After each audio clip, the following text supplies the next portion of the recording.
एक साधक ने गुरु शब्द का अर्थ पूछा है। गुरु शब्द के बहुत से अर्थ होते हैं। शब्दानाम अनेकार्थः, किसी भी शब्द के बहुत से अर्थ होते हैं,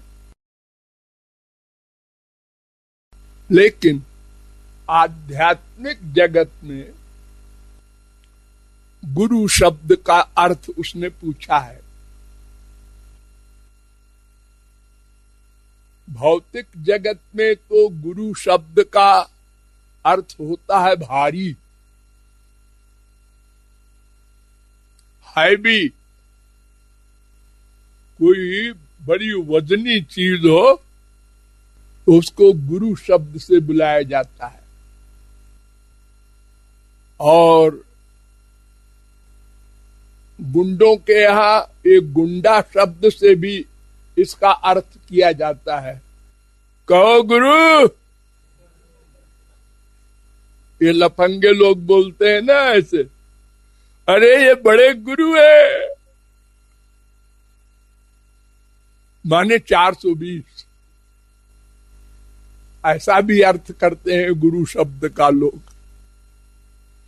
उसमें घंटाल लगा देते हैं, बड़े गुरु घंटाल हैं।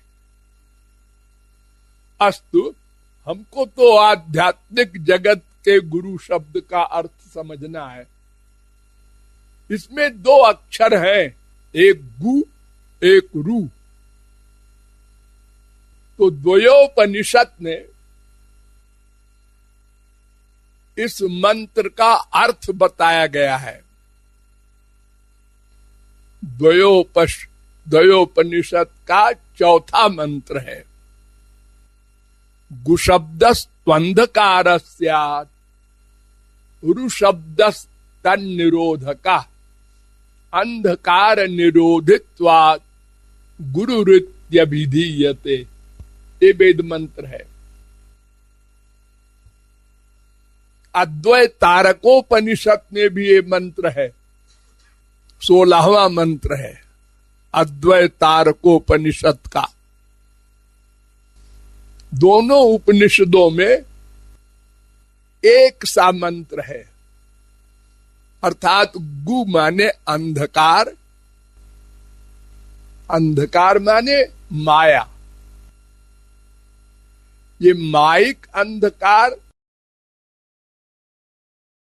एक ऐसा भी होता है जिसको आप लोग संसार में कहते हैं अंधेरा हो गया रात को और उजाला हो गया, इस समय हो रहा है ना दिन को। लेकिन ये भौतिक जगत का अंधेरा उजाला है। अध्यात्म जगत का अंधेरा माने माया, अज्ञान। जिसने मैं को नहीं जाना, मेरे को नहीं जाना, भगवत प्राप्ति नहीं किया, वो अंधकार में है, माया के अंधकार में। और जिसने जान लिया वो दिव्य प्रकाश, ज्ञान के प्रकाश में पहुंच जाता है। तो गु माने माया का अज्ञान, अंधकार, और रू माने निकालने वाला, जो अंदर के माइक अंधकार को निकाल दे सदा के लिए, माया को भगा दे। भावार्थी है, माया को भगाने में जो समर्थ हो उसको गुरु कहते हैं। दूसरा अर्थ समझिए, महापुरुष। जिसने भगवत प्राप्ति कर ली उसका अंधकार चला गया, वही दूसरे के अंधकार को भी निकालता है। जैसे किसी आदमी ने इलेक्ट्रिसिटी के तार को पकड़ लिया, आजकल है ना बिजली जो तार में चलती है, एसी, उसको पकड़ लिया अनजाने में या मरने के लिए, दोनों प्रकार से हो सकता है। तो वो तार, वो बिजली उस आदमी को खींच लेती है अपनी ओर, फिर उस आदमी को छुड़ाने जो जाएगा उसको भी खींच लेगी।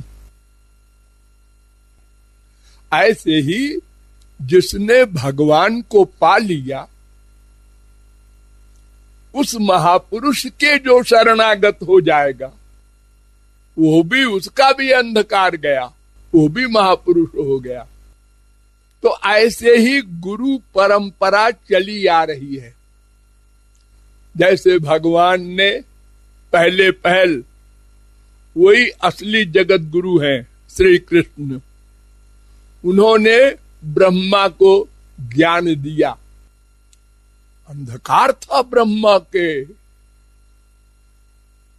हाँ, जब ब्रह्मा प्रकट हुआ तो भगवान ने कहा संसार प्रकट करो,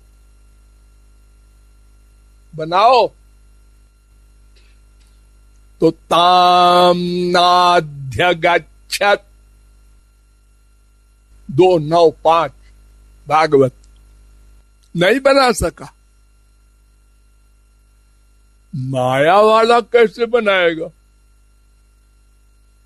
तो वेद प्रकट किया भगवान ने अपने श्वास से, बनाया नहीं। जैसे कोई आदमी किताब लिखता है, या तुलसीदास ने रामायण लिखा, वेद व्यास ने तमाम ग्रंथ लंबे लंबे लिखे, ऐसे भगवान ने नहीं कोई ग्रंथ लिखा। ये वेद सदा से हैं, भगवान के कानून हैं वो। तो जब भगवान सदा से है तो उनका कानून भी सदा से रहेगा। वो रोज रोज कानून बनता नहीं है, ये तो संसारी गवर्नमेंट के कानून बदलते रहते हैं, करेक्शन करते रहते हैं ये लोग संविधान में, क्योंकि अल्पज्ञ हैं। भगवान के कानून सदा एक से रहते हैं, उसी को वेद कहते हैं। तो तेने ब्रह्म हृदय आदि कवये, वेद का भी ज्ञान नहीं कर पाया ब्रह्मा, तो भगवान गुरु बनकर उसके हृदय में बैठकर ज्ञान दिया, उसके अंधकार को निकाला।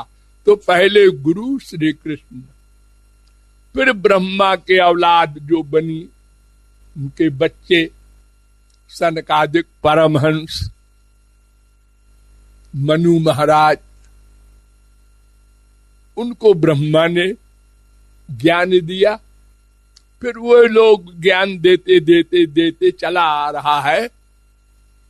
एक महापुरुष दूसरे मायाबद्ध को जब ज्ञान देता है तो उसी को, उस ज्ञान देने वाले को गुरु कहते हैं। यानी महापुरुष जिसको भगवान मिल गए, उस, और जो मायाधीन जिसको महापुरुष मानकर शरणागत होता है, उसको गुरु कहते हैं। और सब गुरु नहीं है, सब महापुरुष महापुरुष है, लेकिन गुरु वो महापुरुष है जिसके शरण होकर हम साधना कर रहे हैं। महापुरुषों में कोई निराकार ब्रह्म को प्राप्त किए हुए महापुरुष है, कोई साकार ब्रह्म को प्राप्त किए हुए है। हमको जो चीज चाहिए हम ऐसे गुरु के पास जाते हैं, तो वो महापुरुष हमारा गुरु कहलाता है। उसने हमारा अंधकार निकाला। अगर हम उसके शरणागत हुए तो उसमें शर्तें हैं कुछ। भगवान ने अर्जुन को बताई है शर्तें। तद्विद्धि प्रणिपातेन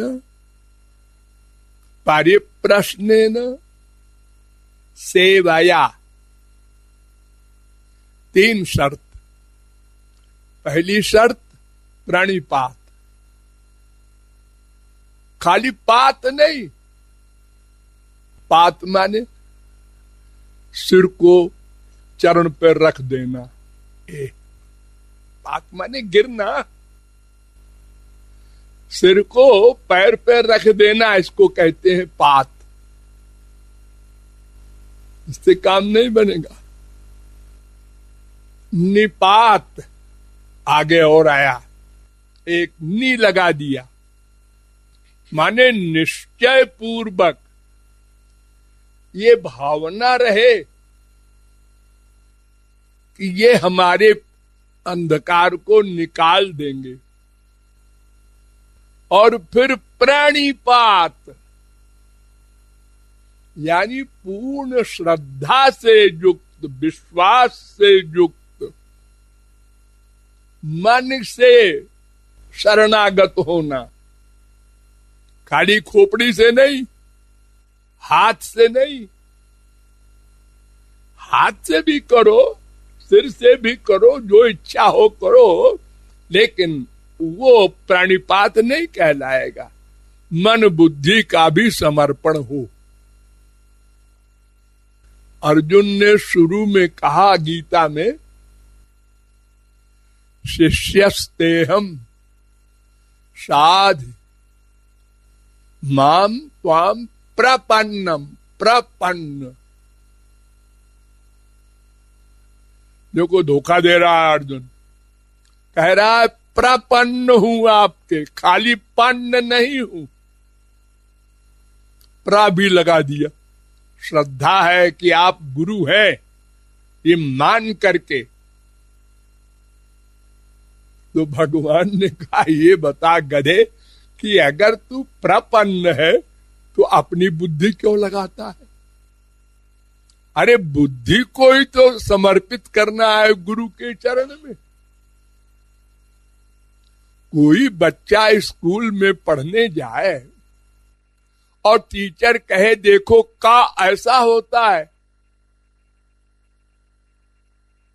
और इसका नाम का होता है, 2 बात। अब शिष्य पूछे का ऐसा ही क्यों होता है,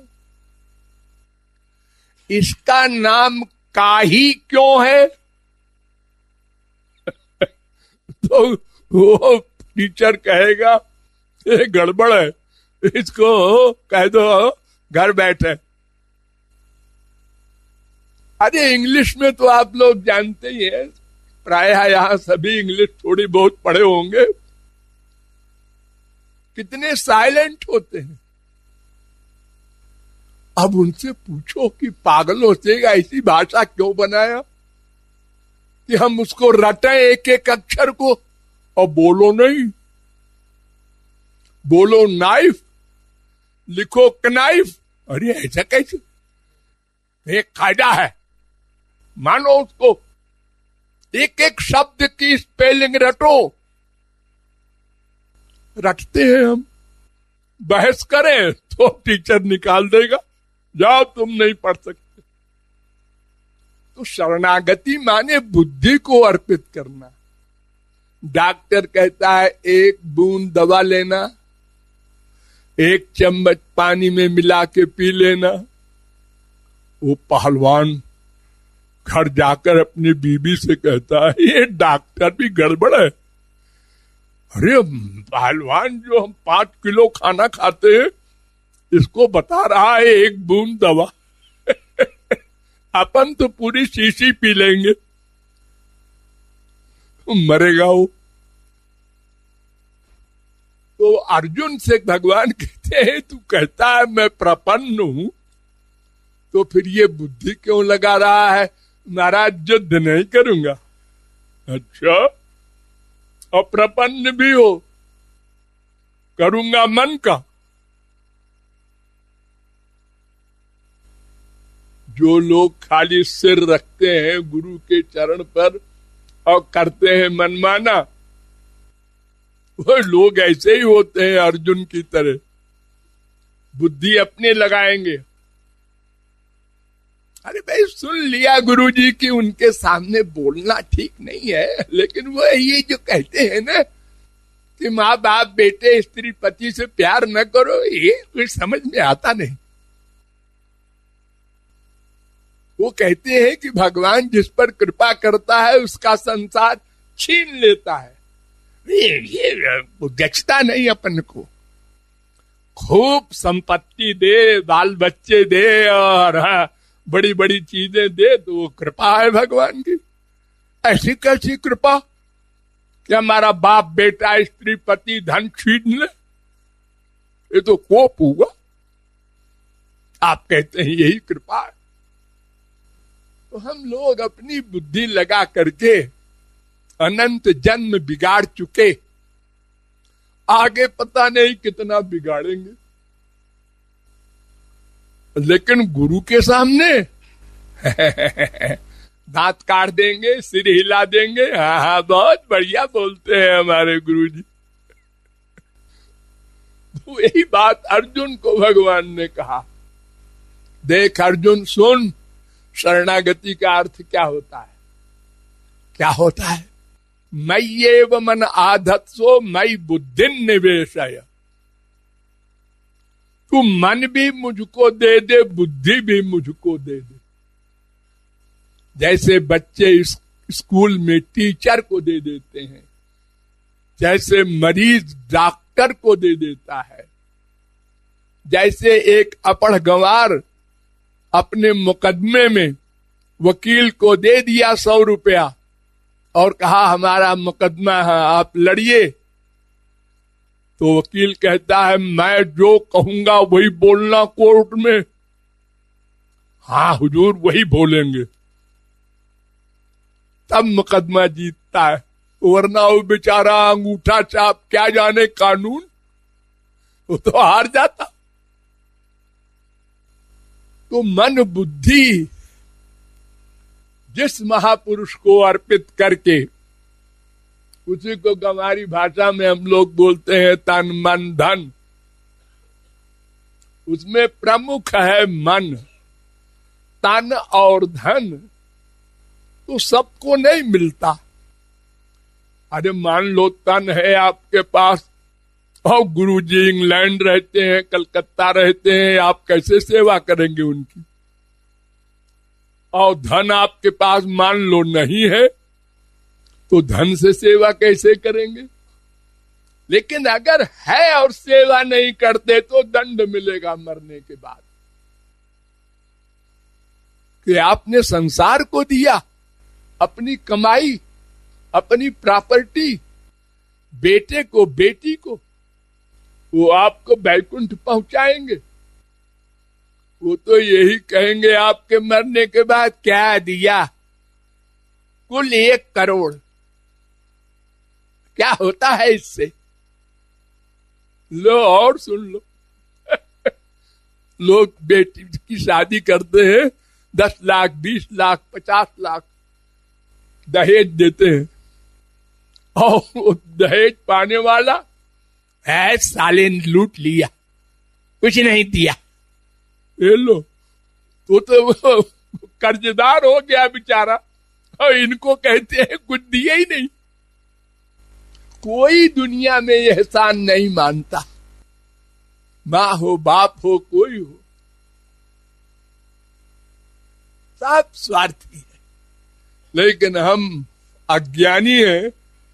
बड़े बड़े अरबपतियों को देखो, कमाते चले जा रहे हैं, बेटा भी नहीं है। अरे भाई क्यों मरे जा रहे हो? 2 ही रोटी तो खाओगे तुम। अजी वो सोच रहे हैं एक दूसरे का बेटा गोद ले ले। ये लो, क्या करें, इतनी संपत्ति है, गोद लेना पड़ेगा। गोद ले लिया। वो लड़का आवारा हुआ। एक रायगढ़ जगह है, वहां हम जाते थे पहले।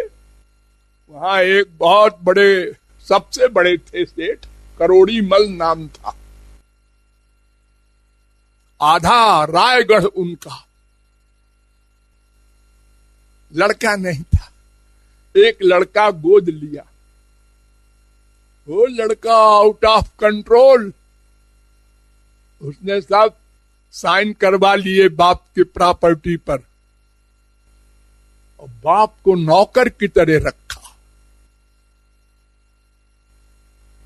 ये संसार है, यहां यही होता है। तो गुरु माने जिस महापुरुष को हम शरणापन्न होकर उसके गाइडेंस में चलते हैं, 100% उसको गुरु कहते हैं। और ये जगत गुरु शब्द जो है, ये तो अभी कुछ दिनों से चला है। क्यों चला है? हमारे देश में जो कुछ नहीं पढ़े लिखे, शास्त्र वेद, बस उन्होंने देखा बेवकूफ बनाना है पब्लिक को, उससे स्वार्थ सिद्ध करना है, कपड़ा रंगा लिया, तिलक कर लिया, और बाहरी त्याग का नाटक कर लिया। थोड़ा अभ्यास कर लिया, बाहरी त्याग और अंदर वासनाओं का भंडार, और अनेक प्रकार के छल कपट। रोज आप लोग देखते हैं, वो ताबीज देता है, वो धागा देता है, वो ऐसी कामना पूरी कर देता है, वो ऐसा कर देता है। चले जा रहे, भीड़ हो रही है, चेले बनते जा रहे हैं, कान फूंकते जा रहे हैं। तो फिर पंडितों ने ये राय किया कि एक जगत गुरु की उपाधि बनानी चाहिए, जो शास्त्र वेद का ज्ञाता हो, प्लस भगवान का प्रेम भी उसमें हो। ये हम सब पंडित लोग शास्त्र के अनुसार जांचें उसको जगत गुरु की उपाधि दें। तो इस हिसाब से सबसे पहले शंकराचार्य को दिया। अभी 2500 वर्ष, बस कुल जमा टोटल। अरे सभी महापुरुष जगत गुरु हैं। जिसने भगवत प्राप्ति कर ली वो जगत गुरु का बाप है। और क्या होता है जगत गुरु? चाहे उसको गुरु कहो चाहे जगत गुरु कहो, बात एक है। लेकिन चूंकि अपढ़ गंवार भी सब गुरु बनने लगे, तो पंडितों ने कहा जो शास्त्र वेद का ज्ञाता हो, हम लोग उसको प्रमाणित करें। ऐसा कोई एक आदमी कर दे जगत गुरु, ताकि लोग अंधे होकर उसके पास जाएं और शास्त्र वेद का ज्ञान प्राप्त करें। किसी को ये भय न हो कि हमको ठग लेगा, ये गलत रास्ता बता देगा। इसलिए ये 4-5 जगत गुरु 2500 वर्ष में बनाए गए हैं। और जगत गुरु नाम की कोई चिड़िया नहीं होती, सब गुरु ही है। और गुरु माने आप जानते ही है, बता ही दिया, जो भगवान को पाले, जिसका अंधकार चला गया हो माया का। ये गुरु शब्द का संक्षिप्त अर्थ है। Thank you.